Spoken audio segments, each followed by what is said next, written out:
03-22. The official party for today's ceremony includes Lieutenant Colonel John R. Moran, Battalion Commander, 554th Engineer Battalion. The guest speaker for today's graduation, Major General David C. Hill. Captain Kristen L. Artego, Commander, Bravo Company, 554th Engineer Battalion. Please rise for the invocation given by Chaplain Beatty and remain standing for the playing of the national anthem.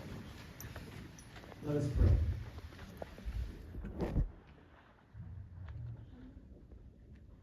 Dear God, Lord, we thank you for this opportunity to recognize and celebrate with these fine leaders the successful completion of the Engineer Basic Office Computer course. Lord, I thank you for their families and friends who supported them by prayers and encouragement throughout their journey of change from civilian volunteers to Army engineer officers for the past 19 years. Lord, I also thank you for their instructors, platoon trainers, NCOs, and all who have mentored and coached them. Lord, as these soldiers transition to the ranks of our profession, I pray that they will serve well with no fear of challenges and always desiring to excel as leaders. Lord, bless our guest speaker and the rest of this ceremony. In your mighty name that I pray. Amen.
Please be seated.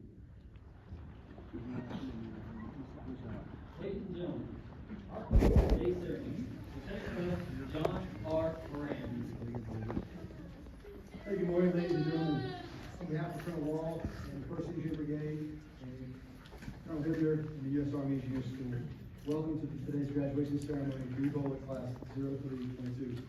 Thank you for those who attended here in person and also those online.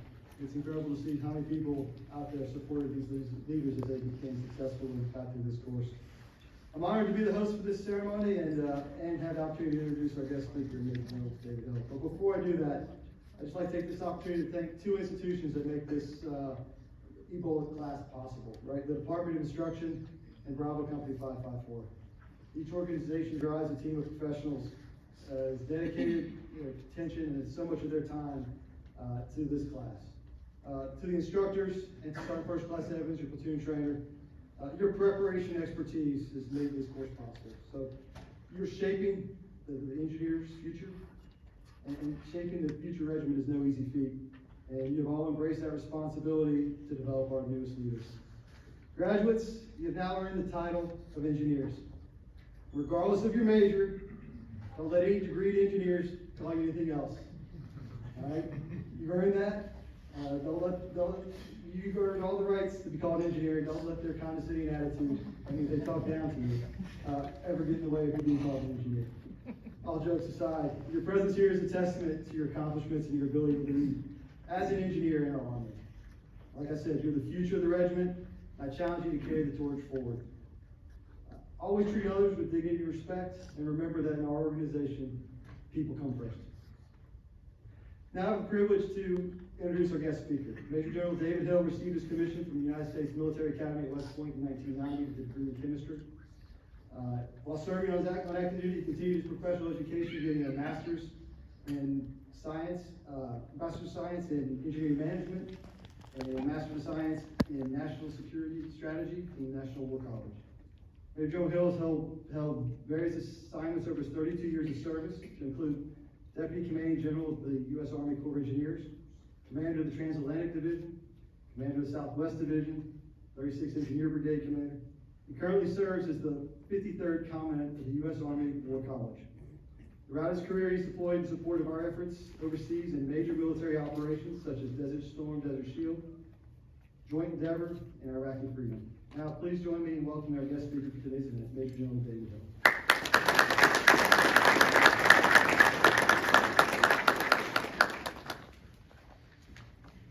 Well, good morning, everybody. It feels good to be here. It feels good to be home. Not my literal home, but if you're an engineer, this is your home. And we'll maybe talk about that a little bit here today. And certainly, first and foremost, good morning to EBOLC Class 3-22. And a warm welcome to all those that made the effort to be here today as family and friends to support and celebrate with their soldier this important professional accomplishment. And I know we have an audience online as well, and I wish the same to you. My best wishes and thanks for your support to these fine young officers. And I'm, as I said, excited to be here 32 years after my own graduation from this very course. And I can honestly say, I have no recollection of who spoke at my officer basic course graduation or what they had to say. And so I hold no illusion that anything I say this morning will be widely quoted or long remembered by most of you here, although I'm hopeful that at least one of you will.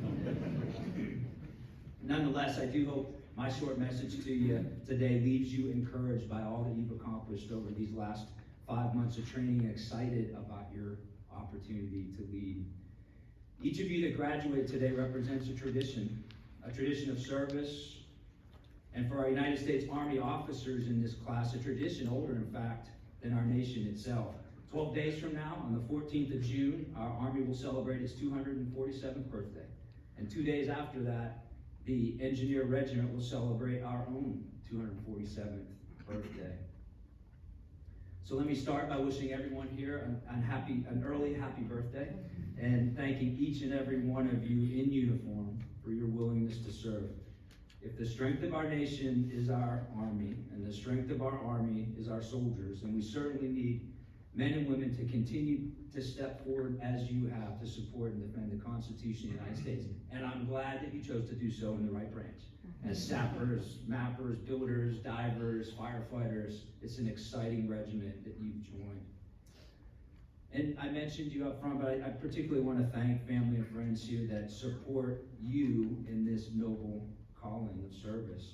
Because I agree wholeheartedly with a former Chief of Staff of our Army, the late General Ray Odierno, a person I hold in very high regard, who often said that the strength of our soldiers is our families. And my hope for each of you is that graduate here today is that you find your work as an engineer officer personally and professionally rewarding, whether that's across a career of 5 years or 30 years. I assure you your missions will be meaningful, the purpose will be compelling, and the work will be demanding. And you'll have the privilege of serving in the company of like-minded men and women, most in uniform, but many not. Most from our country, but some not. But all willing to put country before self, country before comfort, service before self, and excellence before ego in the pursuit of shared interests and objectives. One of the reasons I'm so excited to meet your class today is because of what you represent as a cross-section of our total Army. Active duty, Army National Guard, and Army Reserve, paired with talented officers from partner nations and allies. Trust me when I say we will never fight alone, as one Army component or as one nation. In fact, on my very first day, in my very first platoon, Our mission was to train combined arms breaching operations with coalition partners from Desert Shield. And 32 years later, where I'm now privileged to serve at the United States Army War College, emerging strategic leaders from our Army, from across the Joint Force, from every component of our Army, and 80 officers from 75 countries studied together as emerging strategic leaders, not to promote war, but to preserve peace. All that to say that the relationships you formed here in EBOLC and how you learn to work together regardless of component or country are as important outcomes as any of the tactical knowledge and skills that you gain here. Throughout my career, I've had one experience after another that I could not have anticipated. Perhaps the best example came right at the beginning. I entered West Point in 1986, while United States foreign policy and national security were still very much dominated by aspects of the Cold War. And in November of my senior year in college, the Berlin Wall came down and conversation and thinking started to shift to ideas like a peace dividend, with some renowned political scientists writing of the end of history. And 6 months later, when I graduated college, married my high school sweetheart on the 2nd of June, 1990 in fact, and headed off to join my own engineer officer basic course, class 5-90, one of the early classes to graduate from EBOLC here at Fort Leonard. A month into that course, my fellow students and I watched as Iraq invaded Kuwait, and as many of us saw the units we were scheduled to join starting to deploy to the desert across the globe to secure a partner nation and partner to liberate another. And it certainly motivated us to train hard. And I could go through many examples of unexpected operational experiences and assignments across my 32-year Army career. My point being, as I look back and I see constant change, what I see is constant change and an enduring requirement to train and be ready for the next challenge. And I see a remarkable similarity in the world and the Army that you're part of today. Like my experience 32 years ago, just 1 month into your course here, we all watched as Russia invaded Ukraine, and a type of war began that perhaps some thought history had left behind. And some of you will join units deployed, preparing to deploy, or returning from missions in Europe to support Ukraine and to stand shoulder to shoulder with our NATO allies. In this world, we don't know how, when, or why the next conflict will break out. We can, however, prepare ourselves with the leader skills needed to handle unknown challenges and to meet the expectations of Army leaders today. And those expectations are crystal clear for you and for I. To build cohesive teams that are trained, disciplined, and fit, ready to fight and win. And to sustain a culture of trust, respect, and discipline in our units, in your units, where everyone takes care of each other. And your graduation today marks an important milestone, one that's both a vote of confidence in your ability to meet these expectations and a challenge to grow a little bit every day as leaders, consistent with a simple but profound leadership model that should be familiar to you now. If it's not, we might have to run you back through. Be, know, do. This is the path you're stepping onto, and I want to offer just a few thoughts on what I think you should be, know, and do. First, be leaders of character. The soldiers under your charge will accept your leadership when they accept your authentic character and values. All of you know the Army values: loyalty, duty, respect, selfless service, honor, integrity, personal courage. They're all linked to character. I also believe a leader of character needs to be humble, be kind, and be optimistic. In my experience, humility means sharing hardship with those you lead. There'll be plenty of opportunity for you to do just that as a young officer. It means being effusive with praise for the members of your team when things go well. And it means being quick to accept personal responsibility when they don't. It's recognizing that there's always another capable leader ready to step into your shoes. To be kind in my book is not about being easy. It's about setting and enforcing high standards for yourself and for those you lead, and correcting with respect when those you lead fall short of those standards. And be optimistic. By this, I don't mean fancifully so to the point of being unrealistic, but no platoon, no company, no organization of any size or function is a perpetual energy machine. And it has been my experience that there will always be a sense that you have more to do than you can possibly get done. And in that environment, leaders can either have a positive, They can put positive energy into a system or be a drag on it. Some of the best advice I ever got was to be a happy general. I think the same charge applies to you. Be happy lieutenants. To be happily engaged in any work, you need to be resilient. And I encourage you to reflect on what sustains you. For me, that's faith, family, and fitness. We would need to extend you here a whole nother week to unpack those ideas and what they mean to me personally. I don't think any of you really want that today. The important point is what sustains you. Figure that out and be intentional in your approach to strengthening it.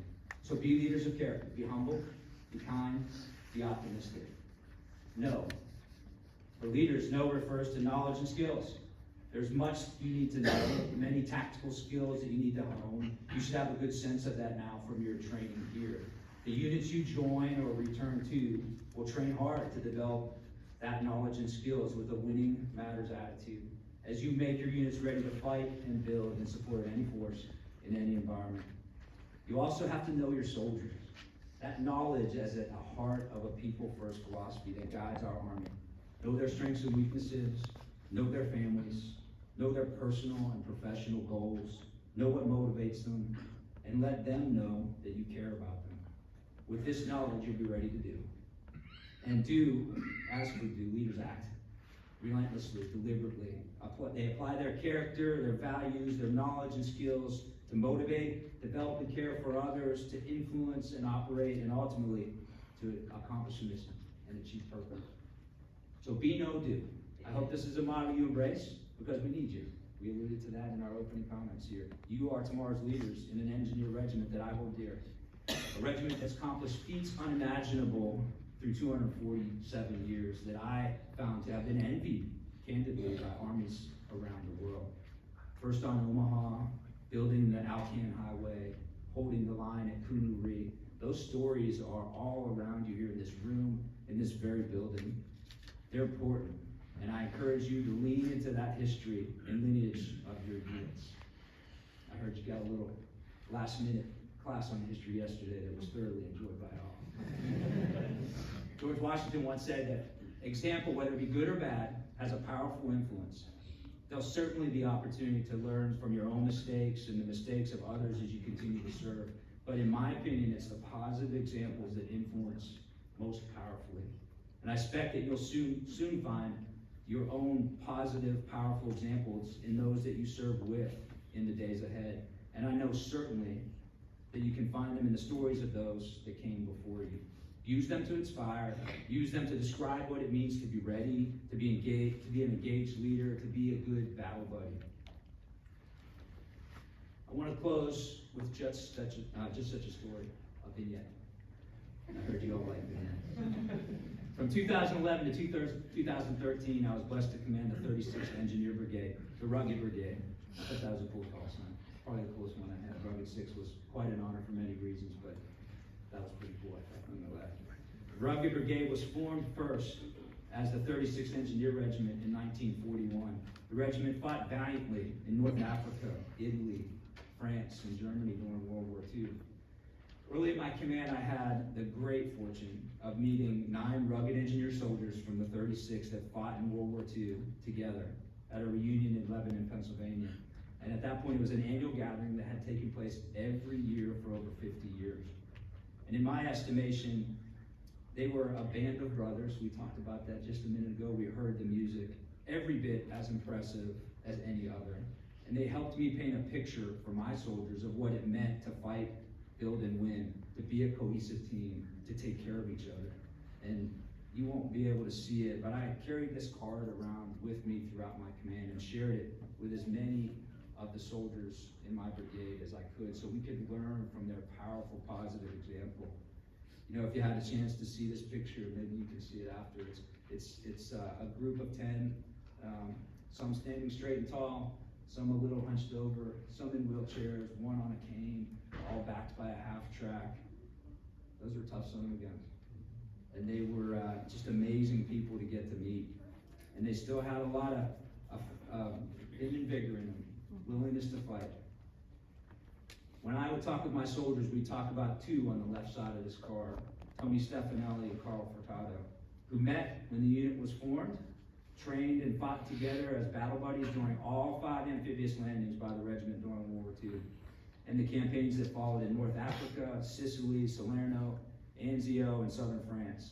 And impressively, 70 years later, they still looked out for each other, still encouraged each other, still found strength in recalling their shared experiences. In fact, it was Tony, 98 at the time, with the help of his son, who still traveled every year from his home in New Jersey to Rhode Island to pick up Carl and make sure that he could be there for that reunion. And it didn't take him long to start to just get into those old stories that sustained them all, candidly. We also talked about John Fallon. John joined the unit, and he's on the left side of this picture. He joined the unit as a second lieutenant after the landings in North Africa and fought with them through the remainder of the war. He returned home a captain, and while he left the Army, he remained a soldier for life, a leader for life. He was, in my estimation, the driving energy behind these annual gatherings. He motivated everyone to come together at an old hotel in Lebanon, Pennsylvania, that quite candidly should have been torn down years ago. But it was familiar to them. I feel like they felt at home there together as they shared their stories, maybe a couple beers, and pictures of their service and life after service. When I joined them in 2011, the group was of surviving veterans able to attend had grown smaller since the last year and would grow smaller again when I came back the next year to meet with them. But what amazed me was that the group as a whole didn't get smaller. Perhaps it has since, but in those years I was encouraged to see families of those that had passed come to connect with the old soldiers that meant so much to their loved ones through so many years. Beyond engaged leadership, beyond good battle buddies, beyond supportive families, they seem to embody those expectations we have for Army leaders today. A cohesive team, a team that takes care of each other through a culture of trust, respect, and discipline. Find these stories, share them, and then build your own. Be a leader of character, be a happy lieutenant, and I'm proud of you and look forward to all that you accomplish in the years ahead. SA Arms.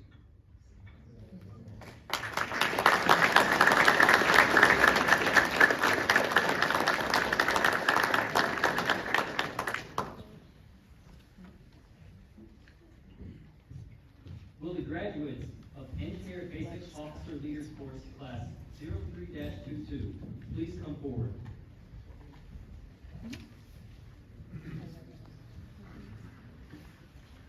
The first students across the stage are the graduates under the Honors and Awards program. Please hold your applause until all our honor graduates have been recognized. Attention orders. The Commandant's Award is presented to the graduate who achieved the highest Order of Merit list ranking and maintained the highest academic average.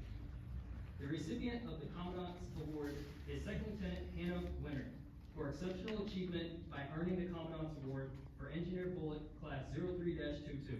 Second Lieutenant Winter's achievement reflects great credit upon herself, the 554th Engineer Battalion, and the United States Army. Signed, John R. Moran, Lieutenant Colonel, Engineer Commanding.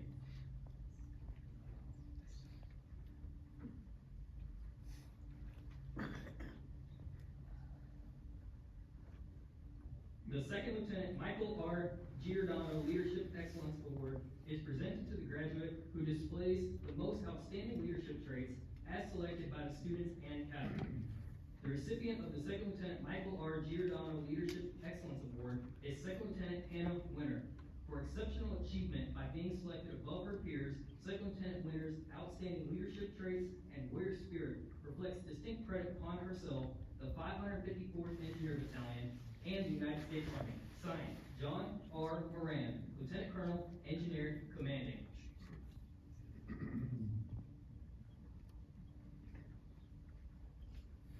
The Society of American Military Engineers Award is presented to the graduate that achieved the highest average grade during the horizontal, vertical, and project management examinations during the course. The recipient of the Society of American Military Engineers Award is Second Lieutenant Hannah Winter. Second Lieutenant Winter will be recognized with a certificate from SAMI as well as a one-year membership to SAMI.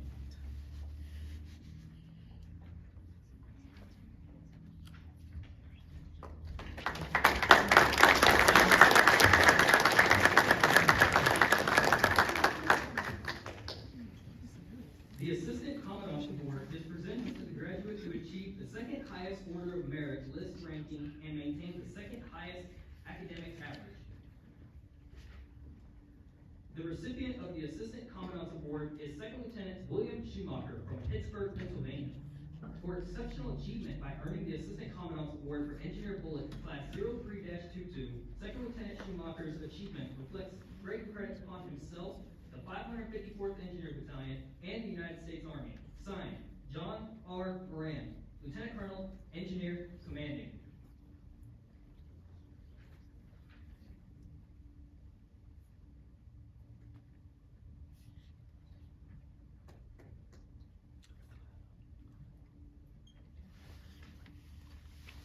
The Sapper Spirit Award is presented to the graduate who displays the greatest motivation and is selected by their peers for overall value to the team.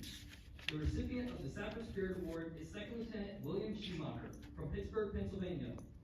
For exceptional achievement by being selected for Sapper Spirit Award, Second Lieutenant Schumacher's outstanding leadership traits and warrior spirit reflect distinct credit upon himself, the 554th Engineer Battalion, and the United States Army. Signed, John R. Moran, Lieutenant Colonel, Engineer, Commanding.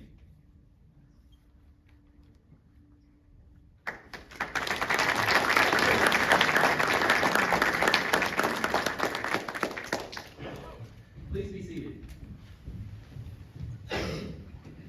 The International Military Student Distinguished Honor Graduate is awarded to an international military student that received above an 85% academic average, passed all critical events, and had no adverse counseling.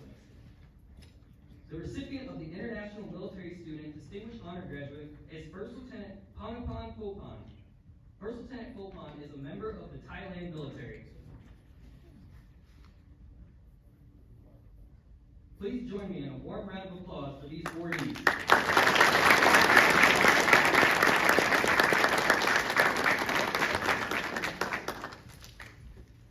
The EBOLC Distinguished Graduate Award is presented to the graduates who are in the top 20% of the class OML and attained at least a 90% academic average. The EBOLC Distinguished Graduates are Second Lieutenant Matthew Meekley,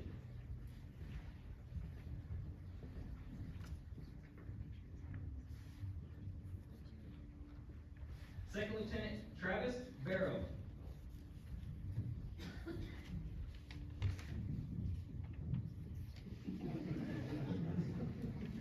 Second Lieutenant Jordan Fullerton,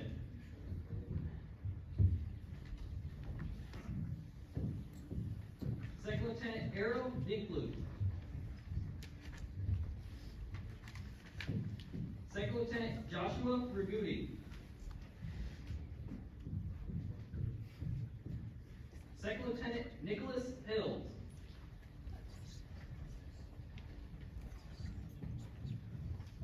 Second Lieutenant Philip Sisson, Second Lieutenant Sidney Wayan,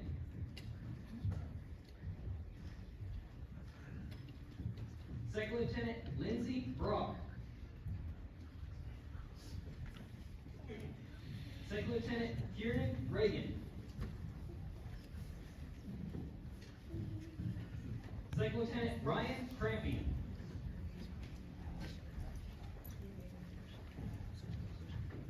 please join me in a warm round of applause for these awardees.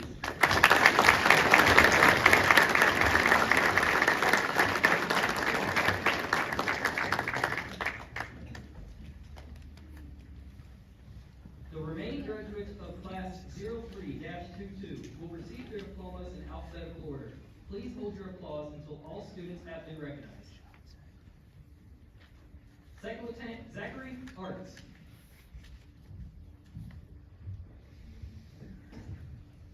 Second Lieutenant Mason Busher.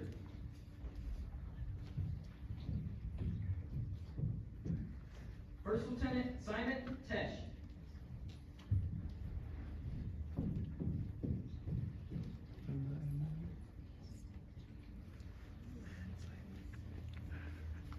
Second Lieutenant Christopher Bueller.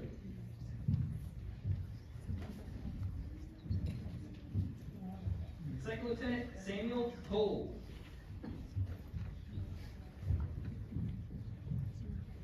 Second Lieutenant Shane Cooney.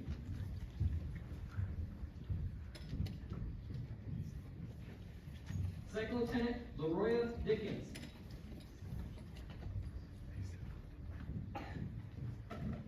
Captain Issa Drame.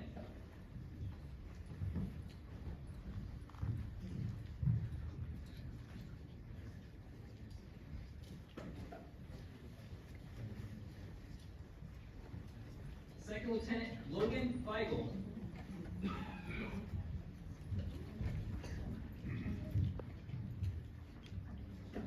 Second Lieutenant Corbin Fleggy.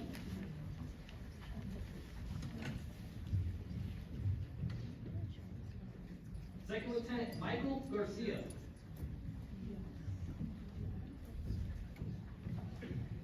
First Lieutenant Donald Graham.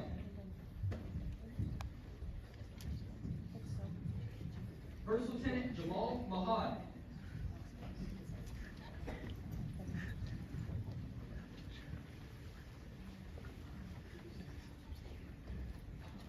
Second Lieutenant Olivia Johnson.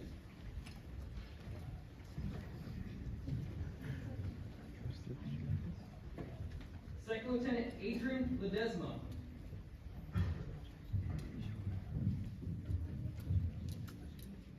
Second Lieutenant William Lucy.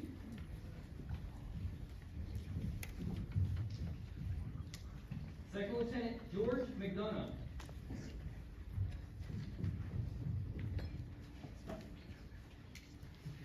Second Lieutenant Carlos McGinnity.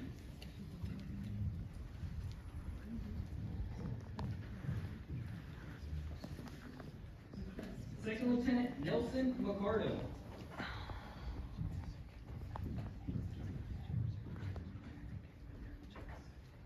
Second Lieutenant Nicholas Monaco.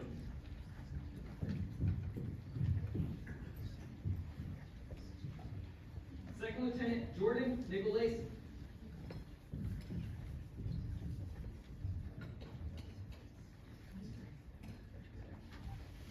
Second Lieutenant Stephen Torres.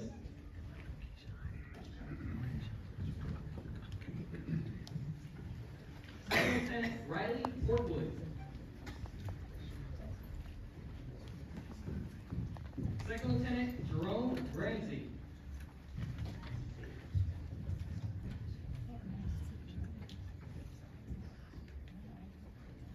Second Lieutenant Austin Shondell.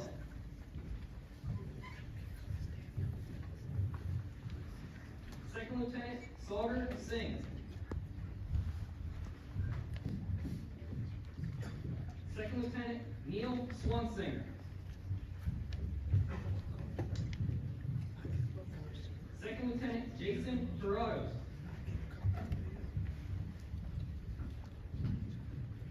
Second Lieutenant Alexander Webry.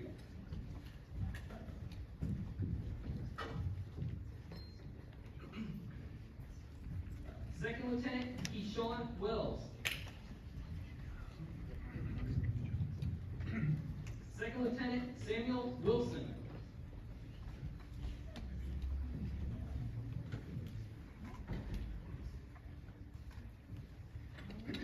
Please join me in welcoming.